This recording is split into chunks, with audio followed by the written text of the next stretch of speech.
Prevent virus transmission with a new and improved copper mask with 5 new non-woven filter and validation card.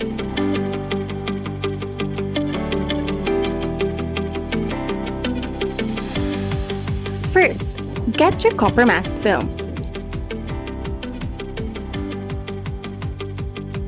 Seal edges with stickers.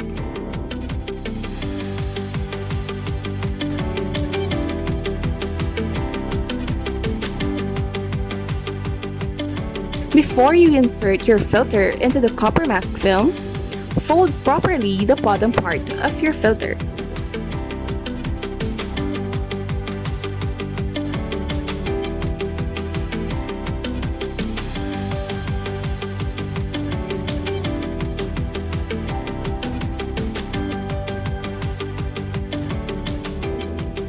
Insert your elastic bands into the hole on both sides.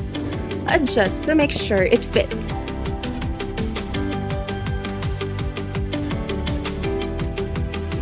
Now, you have a fully covered mask. You may add your colored filter in between the copper mask film and the covered filter. For added security, make sure to know if you have purchased an original copper mask to reveal the PIN code and activation code. On your browser, type in coppermask.ph/validate. Type in your PIN and activation code. And wait for the confirmation that you got the original copper mask. Get your new and improved copper mask and stay safe with style in its new full covered filter.